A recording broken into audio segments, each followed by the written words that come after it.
Hi, this is Doug Boutwell with Totally Rad, and today I'm going to walk you through a little bit about how to get bright, bold colors out of your images using PixelSugar. Now, usually when we talk about bright, bold colors, what we really mean is a concept called saturation.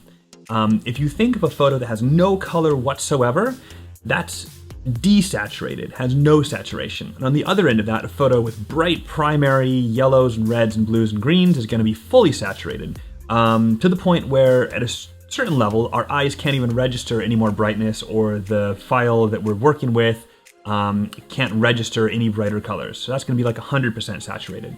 So let's work with this image here, which is a good candidate because we have the bright blue sky and the bright blues and greens in the ocean. I'm going to show you a few different filters and ways to approach the idea of saturation. First of all, my favorite, and the one I think is going to be the most useful every day, is just the vibrance filter here. Vibrance is kind of a technical-ish term in photography, photo editing, that kind of refers to a saturation that's a little kinder to skin tones and has less of a tendency to make photos clip to like a bold, fully saturated colors. And so that's going to be, I think, your go-to most of the time. If you apply this vibrance filter, you can dial it back as far as you want, or even dial it up to 200%. And if that wasn't enough, you could actually apply it again and jack that up. Now that's obviously too far, but you can see that even by stacking the same filter over and over again, you can kind of go as far as you want with the color saturation just using the vibrance filter. So that is, I think, my favorite way. The other thing you can do is use Sugar Rush here, which is kind of a holdover from RadLab.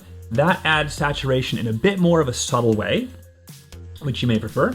And Sugar Rush has this cool slider down here that is called Variation, and really what it does is it just changes the weight of the brightness of the tones within the image. So while saturating it, at the same time, you can see that as we move this around, the skin tones are lighter and the sky is darker there.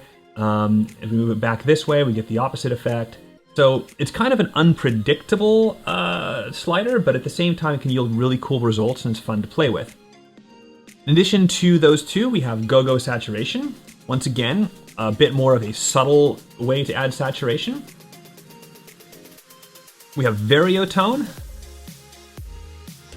which has its own saturation slider there. And like Sugar Rush, it also has a tone variance, which provides a similar effect there. Now, in general, anytime we're adding contrast to an image, we're also going to have the effect of increasing the saturation of the colors. This may or may not be something that you want, but it's good to note that anything that increases contrast will also tend to make your colors brighter and more bold and saturated and make things pop a bit more. So our basic plus contrast filter here makes the blues and greens a little bit more saturated in the image.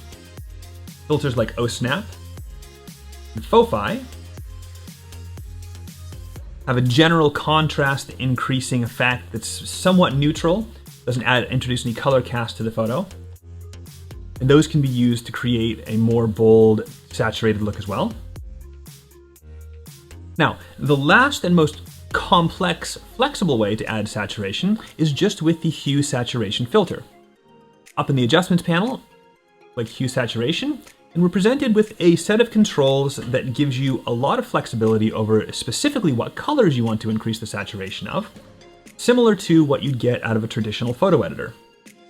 So, right now the range is set to all, and any increases we make to the saturation are going to apply to the entire photo.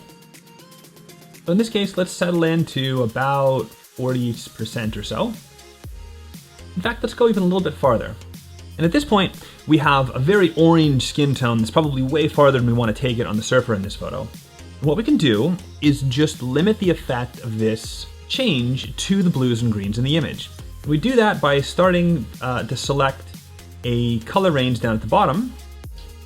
The controls down here will select just the reds, just the yellows, the greens, cyans, blues, or magentas. And what that gives you is a preset slice of the entire spectrum of colors down at the bottom. And you can use these controls down here to further tweak and adjust that. So, we probably actually want to start by applying to the cyans here. Go. And we can extend the range into the blues and purples a little bit. What you see here, this triangle is the far range beyond which the adjustment isn't going to apply.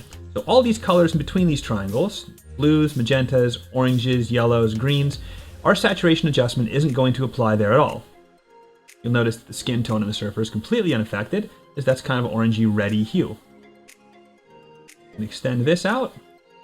And between these two bars here, notice that it kind of wraps around from blue back to magenta on the other side. This is the range of colors that will be fully affected by the change we're making.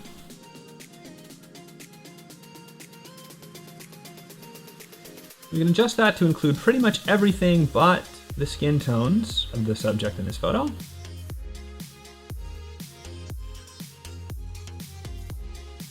And any changes that we make will be applied to just that color range. If you wanted to, you could also use lightness to change the lightness of those tones, or hue to even shift the hue of those tones. So in this case, I think what we're really just trying to do is make the ocean look a little bit more blue and appealing.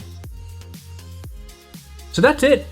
Several different ways in PixelSugar, all with their own pros and cons of increasing the saturation of your photos, making your colors pop. If you have any other special tricks you'd like to share or have any questions, please ask us in the comments. If not, make sure you subscribe to our YouTube channel and join us on our PixelSugar users group on Facebook to stay on top of the latest and greatest developments from the PixelSugar team. Thanks, we'll see you next time.